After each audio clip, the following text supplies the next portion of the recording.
ओम नमः शिवाय, जय महाकाल। हम सबको पता है कि मंगलवार का बहुत ही विशेष सा दिन आ गया है और अगर आपके घर में बहुत ज़्यादा टेंशन रहती है, प्रॉब्लम रहती है, आपकी पूरी फैमिली हमेशा परेशान रहती है, तो ये वीडियो आपके लिए है जो कि पूज्य गुरु जी की कथा से सुन के बहुत अच्छे से आपको बताऊंगा।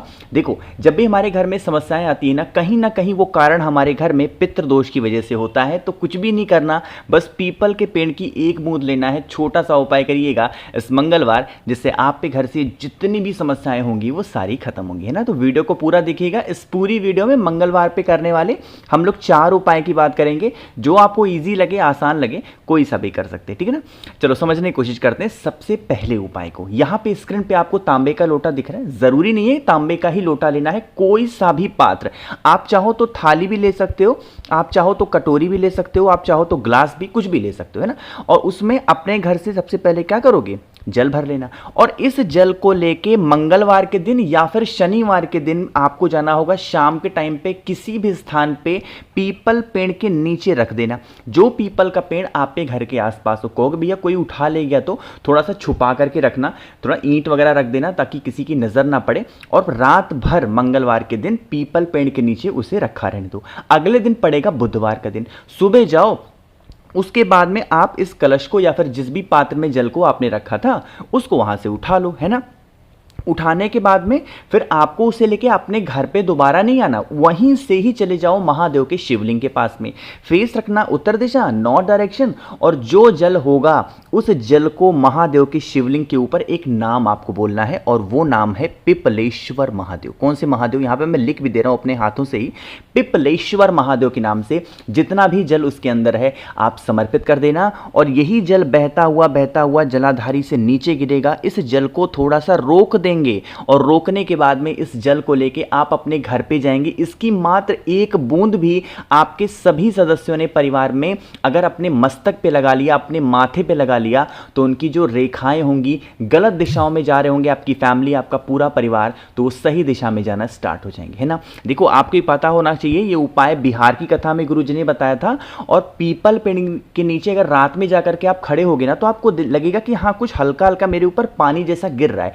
तो रात में पीपल पेड़ के नीचे से हल्का कुछ बूंद पानी के गिरते हैं, इसीलिए रात भर आपको उस कलश को रखना होगा। पानी की कुछ बूंद पीपल की गिर जाएंगी और फिर आप इस उपाय को कर लेना, ठीक है ना। करके जरूर देखिएगा मंगलवार या फिर शनिवार के दिन। तो यहाँ पे हम लोगों ने पहले उपाय की बात कर ली है। मैंने आपसे कहा था 4 उपाय की बात करेंगे, तो पहला उपाय आपके घर से पितृदोष को दूर करने के लिए बहुत स्पेशल था। आगे बढ़ते हैं इस वीडियो के हम लोग अपने दूसरे उपाय की तरफ, और ये होगा आपके घर की बीमारी को दूर करने का ना। बहुत स्पेशल सा है, वीडियो को ज़्यादा से ज़्यादा लोगों तक शेयर करिए क्योंकि यूट्यूब इस टाइम पे पागल हो गया है, लोगों को नोटिफिकेशन नहीं भेज रहा वीडियो की, तो आप वीडियो को शेयर करिएगा, है ना। तो बीमारी के लिए उपाय की बात करते हैं। स्क्रीन पे आप सभी कोई बीमार आदमी दिख रहा है, आपको भी घर में कोई इंसान बीमार है या फिर आप पे घर में कोई इंसान में मतलब लड़ाई झगड़े रहते हैं, एकता घर में नहीं है, तो आपको क्या करना है, काला तिल लेना, है ना।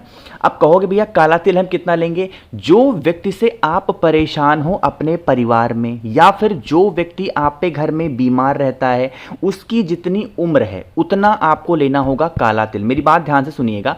मान लेते हैं बीमार इंसान की या परेशान करने वाले इंसान की उम्र 50 है, तो आपको 50 काले तिल लेने हैं। बीमार या परेशान करने वाले की उम्र मात्र अगर मान लीजिए 10 वर्ष है, तो आपको 10 काले तिल लेने होंगे, है ना। लेने के बाद में एक पीपल का पत्ता लेना और उस पीपल के पत्ते के ऊपर जितने भी काले तिल आपने लिए हैं उसको रख देंगे। जैसे मैं रख रहा हूं इसी तरीके से आप भी रख देना। रखने के बाद में आप इस पीपल के पत्ते को उठाना और आपके घर में, कहीं बाहर मत जाना, अपने ही घर में मंगलवार या शनिवार के दिन जो भी बजरंगबली की फोटो, मूर्ति, प्रतिमा आपके घर में हो, उन्हीं के पास में बालाजी का ध्यान करना है। किसका ध्यान करोगे, बालाजी के नाम से वहां पे रख देंगे। अगले दिन जब आप सुबह सो करके उठना ना, बुधवार के दिन, तो सुबह उठ करके आओ और उसके बाद में बजरंगबली के पास में से उस एक पीपल के पत्ते को वहां से उठाओ। और उठाने के बाद में आपको बस एक ही काम करना है, आपके घर के आसपास कोई भी पीपल का पेड़ हो, सुबह 10 बजे से पहले ध्यान से कर लेना। इसके बाद इस उपाय को नहीं कर सकते। सुबह 10 बजे से पहले बुधवार के दिन उठाओ, ला करके यहाँ पे चुपचाप रख देना। उस व्यक्ति का नाम और गोत्र बोल करके बालाजी के नाम से, यकीन मानिए जो बुधवार का दिन दिन होता है, बालाजी का दिन माना जाता है। इसीलिए मैं कह रहा हूं कि मंगलवार को उपाय करना है और बुधवार को पीपल के पत्ते को उठाना है, पीपल पेड़ की जड़ में ला करके रखना होगा, है ना। करके देखिएगा इस उपाय को, आपकी घर की जो समस्याएं होंगी, लड़ाई झगड़े या फिर बीमारी की, वो सारी समस्याएं धीरे धीरे खत्म जरूर हो जाएंगी, है ना। करके देखिएगा। 2 उपाय की तो हमने बात कर ली है, आगे बढ़ लेते हैं। अब इस वीडियो में हम लोग अपने तीसरे उपाय की तरफ, बहुत छोटा सा है, बहुत प्यारा सा, समझने की कोशिश करेंगे। देखो, पहला पितृदोष का था, दूसरा बीमारी या लड़ाई के लिए था, तीसरा जो उपाय होगा यह उपाय है अगर आपके घर में धन को लेके बहुत कमी है, माँ लक्ष्मी का वास घर में नहीं है, पैसों को लेके पूरी फैमिली टेंशन में है, तो आपको लेना होगा इस तरीके से दही। बहुत ज़्यादा नहीं, हाँ फिर भी 1 चम्मच के आसपास दही तो आपको लेना ही लेना है ना। दही ले लिया, और दही लेने के बाद में फिर से हमको लेना होगा 1 पीपल का पत्ता। देखो, काफ़ी लोग कहते हैं भैया उपाय हम सुबह करें या शाम को, तो कोई सा भी उपाय आप सुबह भी कर सकते हो, शाम को, बस दीपक जलाने वाला जब उपाय होता है वो शाम को किया जाता है ना। तो ये आपके सामने पीपल का पत्ता है। इस पीपल के पत्ते को और दही को लेकर के आपको कहां जाना है? वट वृक्ष के नीचे, यानी कि बरगद पेड़ के नीचे, मंगलवार के दिन, ठीक है, सुबह या फिर शाम को कभी भी जाओ। सबसे पहले उस पीपल के पत्ते को रख देंगे, और जो 1 चम्मच दही आप लेकर के आए हो, उसी 1 चम्मच दही को पीपल के पत्ते के ऊपर आपको रखना होगा। और रखने के बाद में वटकेश्वर महादेव का ध्यान करेंगे। किसका ध्यान? वटकेश्वर महादेव का ध्यान करेंगे। पीपल पेड़ की परिक्रमा कर लेना अगर आपका मन होगा, प्रार्थना करेंगे। प्रार्थना करने के बाद में पीपल के पत्ते के ऊपर जो दही आपने रखा था, उसमें से बस थोड़ा सा दही, 2, 4, 10 बूंद दही, उसको आप अपनी कटोरी में रख लेना, और उसे लेकर के फिर आप अपने घर पे जाएंगे, जहां पे तिजोरी में आपके पैसे रखते हो, रुपए रखते हो, आपका कोई दुकान है, व्यापार वाले स्थान है, उस स्थान पर उसी दही से एक स्वस्तिक का निर्माण कर देना। आपके घर में कभी धन की कमी नहीं हो सकती। जिस भी कारण से आपका व्यापार नहीं चल रहा, दुकान नहीं चल रहा, वो चलना स्टार्ट होगा, और आपके घर में से जो कर्ज की समस्याएं होंगी, वो सारी समस्या खत्म जरूर हो जाएगी, है ना। भूलिएगा नहीं, आप सभी लोग इस उपाय को करेंगे, जिससे आपके घर में माँ लक्ष्मी का वास हमेशा बना रहे। 3 उपाय की हमने बात कर ली है, आखिरी उपाय की हम लोग बात करने जा रहे हैं, और यह उपाय भी आपको करना है अपने परिवार की खुशियों के लिए। काफ़ी लोग परेशान हैं, भैया हमारे घर में लोग बहुत लड़ाई झगड़े करते हैं, 2-4 दिन सब कुछ ठीक रहेगा तो 10 दिन सब कुछ गड़बड़ रहेगा। ऐसा अगर आपके घर में भी होता है ना, तो आप मंगलवार या फिर शनिवार के दिन इस उपाय को करके देखिएगा, ठीक है ना। देखो क्या करना है, यहाँ पे आप सभी को बरगद का पेड़ दिख रहा है, आपको क्या करना होगा, मंगलवार या शनिवार के दिन बरगद पेड़ के नीचे जाओ, चुपचाप चले जाओ, और वहां पर जाकर के सबसे पहला काम करेंगे, बरगद के पेड़ की 7 परिक्रमा कर लेना। पहुंचते ही कितनी परिक्रमा करोगे? 7 परिक्रमा। इस उपाय को महिलाएं भी कर सकती हैं, पुरुष भी कर सकते हैं, बच्चे भी कर सकते हैं, कोई भी कर सकता है, कोई इशू नहीं है, ठीक है ना। 7 परिक्रमा कर लिया।